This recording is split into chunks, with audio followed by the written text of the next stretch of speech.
Hello friends, NCERT tutorial में आपका स्वागत है। और आज हम लोग अपने क्लास को आगे बढ़ाते हैं। पहला वीडियो में हमने देखा कि राज्य व्यवस्था क्या है, शासन के प्रकार के बारे में देखे, लोकतंत्र के बारे में देखे और लोकतंत्र के प्रकार के बारे में देखे। तो आज हम लोग क्या देखेंगे कि शासन प्रणाली के कितने प्रकार होते हैं और सरकार के कितने अंग होते हैं। इन दो टॉपिक पर आज हम लोग इस वीडियो में चर्चा करेंगे। आज में जानेंगे शासन प्रणाली के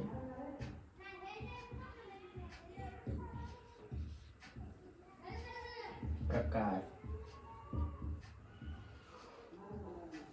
शासन प्रणाली के प्रकार देखेंगे। देखिए, शासन का मतलब क्या होता है।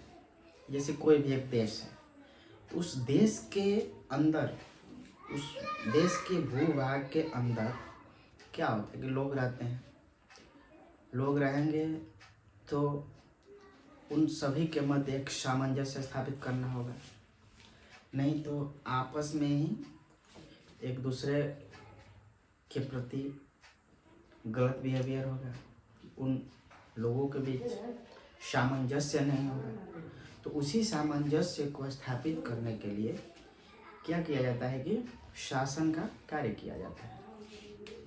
तो आइए देखते हैं कि शासन प्रणाली के प्रकार कितने हैं।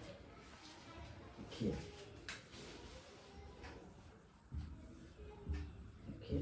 शासन प्रणाली का मुख्यतः दो प्रकार हैं। पहला एकात्मक शासन प्रणाली है और दूसरा संघात्मक शासन प्रणाली है।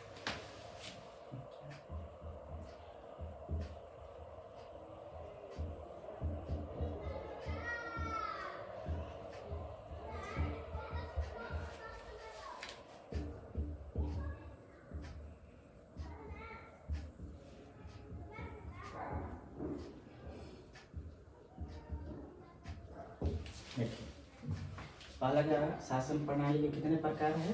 तो दो।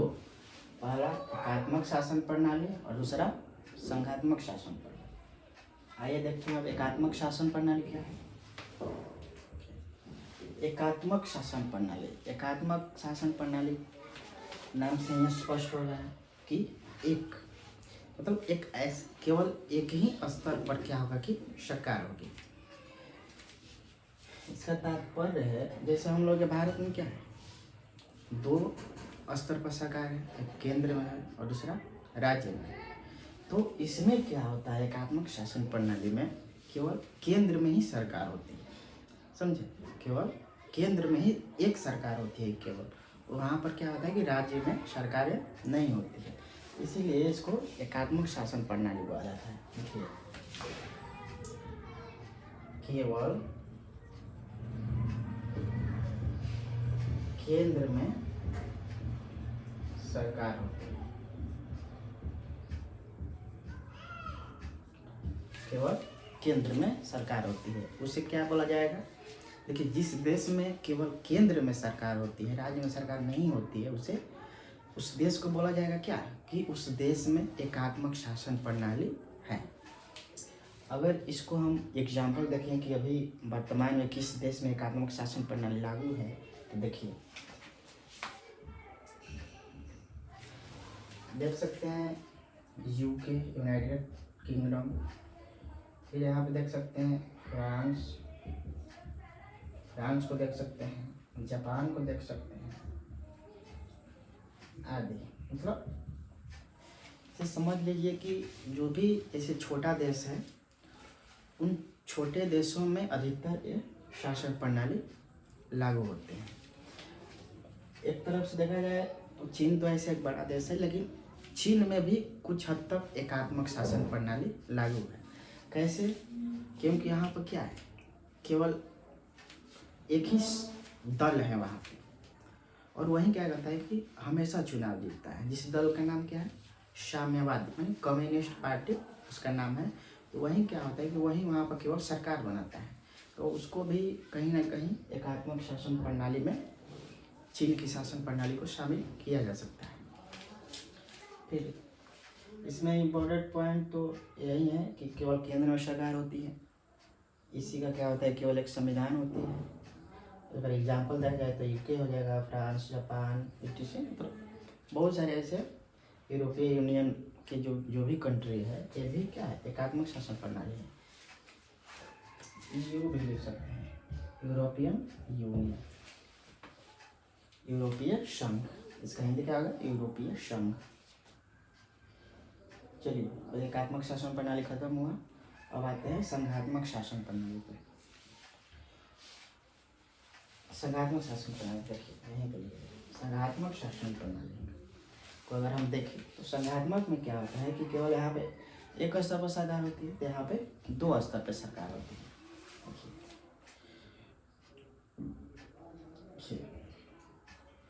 दो स्तर पर, 2 या 2 से अधिक स्तर पर सरकार, यानी समझ रहे हैं, 2 या 2 से अधिक स्तर पर सरकार होती है, यानी केंद्र स्तर पर भी होती है और राज्य स्तर पर भी होती है। यानी संघात्मक शासन प्रणाली में क्या होता है कि 2 स्तर पर, 2 या 2 से अधिक स्तर पर सरकार होती है। इसमें देखा जाए तो केंद्र और राज्य स्तर पर, अगर 2 देखा जाए 2 स्तर, तो केंद्र हो जाएगा और दूसरा राज्य हो जाएगा। और यही लगभग यही क्या है कि भारत में भी ऐसा देखने को मिलता है, यानी भारत में भी कहा जा सकता है क्या है, संघात्मक शासन प्रणाली है। इसके अभी और भी डिटेल में आगे देखेंगे संघात्मक शासन प्रणाली क्या है, इसको और भी डिटेल में देखेंगे। फिर इसमें अगला पॉइंट क्या बन सकता है कि देखिए, इसको ऐसे भी समझा जा सकता है, ये छोटे देशों के लिए उपयुक्त है, ये बड़े और बड़ा क्षेत्रफल, बड़ी जनसंख्या वाले देशों के लिए उपयुक्त है।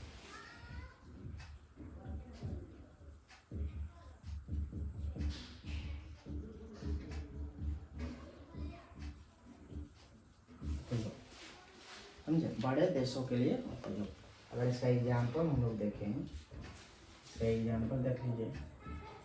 सबसे पहले तो हम लोग का भारत ही है, भारत हो गया, अमेरिका हो गया,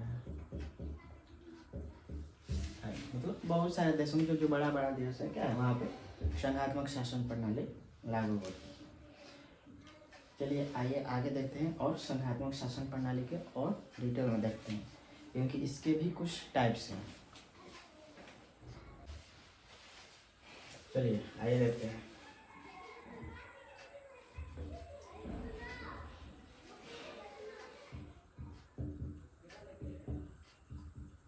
संघात्मक शासन प्रणाली,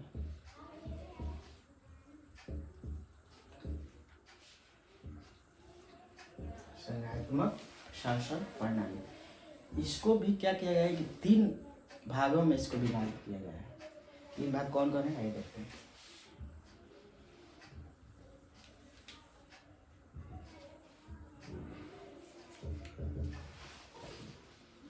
एक होता है संघवाद, दूसरा होता है परिसंघवाद और तीसरा होता है संघीवाद।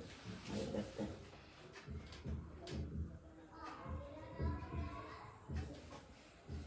दूसरा परिसंघवाद और तीसरा होता है संघीय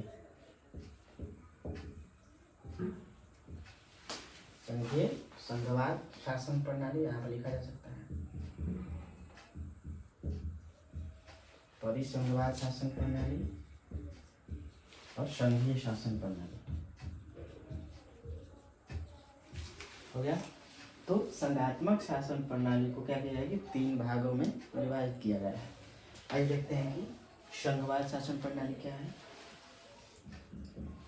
देखिए, संघवाद शासन प्रणाली में क्या होता है कि यहाँ पर क्या होता है कि यहाँ पर भी क्या है, संघात्मक के बारे में पढ़ रहे हैं, यानी कहीं भी यहाँ भी क्या होगा कि 2 स्तर पर सरकारें होंगी।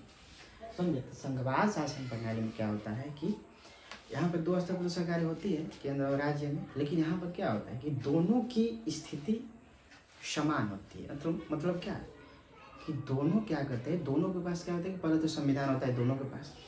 यहाँ पर क्या है, संघवाद में दोनों के पास संविधान होती है, यानी दोनों के पास समान शक्ति होती है, समझे। और दोनों अपना अपना क्या करते हैं कि अपने अपने क्षेत्र का कोई भी कानून बना सकते हैं, समझे। यानी दोनों के पास संविधान है तो यानी ऑफकोर्स एक कानून बना सकते हैं। वही बात है, यहाँ पर क्या है कि दोनों की स्थिति एकदम बराबर है, समझे। केंद्र और राज्य की स्थिति बराबर है, तो यहाँ पर क्या होता है कि दोनों कानून बनाते हैं। फिर यहाँ पर देखिए परिसंघवाद। परिसंघवाद में क्या होता है, यहाँ पर भी तो दो स्तर पर सरकारें होती है, लेकिन यहाँ पर क्या होता है, यहाँ पर राज्य की जो स्थिति है, राज्य की शक्ति है, वो केंद्र से अधिक है। यानी यहाँ पर क्या है कि राज्य की जो शक्ति है वो केंद्र से ज़्यादा है, माने राज्य केंद्र से यहाँ पे मतलब इस शासन प्रणाली अधिक शक्तिशाली होता है, समझे। तो फिर देखिए यहाँ पे देखिए संघीय शासन प्रणाली में क्या होता है कि यहाँ पे क्या होता है कि केंद्र, यहाँ पर भी क्या है, दो स्तर पर ही सरकार है। संघात्मक प्रणाली तो दो स्तर पर तो होगा ही होगा, लेकिन यहाँ पर क्या है कि संघीय शासन प्रणाली में क्या होता है कि इसमें केंद्र शक्तिशाली होता है और राज्य कमजोर होता है। और इसी ऐसी स्थिति कहाँ पे है, केंद्र शक्तिशाली और राज्य कुछ हद तक कमजोर होता है, ऐसी स्थिति कहाँ है। अभी हम लोग के भारत में क्या है, यही स्थिति है। हमारे भारत में क्या है कि केंद्र अधिक शक्तिशाली है और राज्य को कम शक्ति दी गई है, यानी भारत में बोला जा सकता है कि संघीय शासन प्रणाली लागू है। आइए इसको लिखते हैं।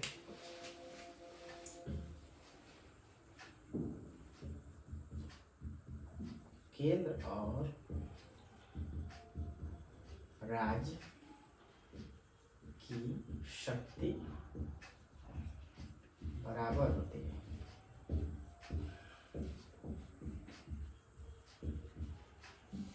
यहाँ पर लेकिन दोनों का अपना संविधान होता है।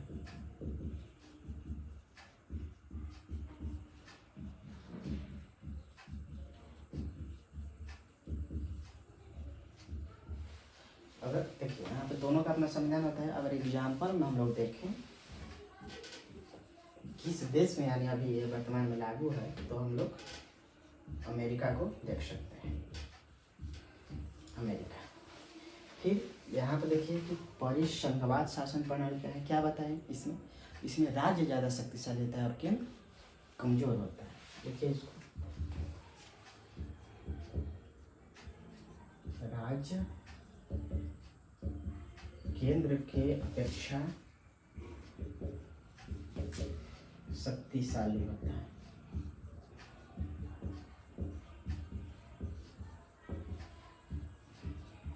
शक्तिशाली होता है।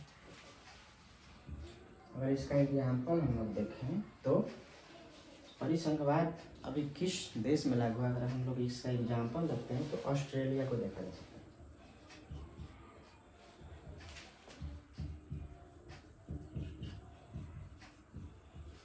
परिसंघवाद किस देश में भी लागू है, तो ऑस्ट्रेलिया में। फिर है संघीय शासन प्रणाली में। संघीय शासन प्रणाली में क्या बताएं, यहाँ पर केंद्र अधिक शक्तिशाली होती है राज्य के अपेक्षा।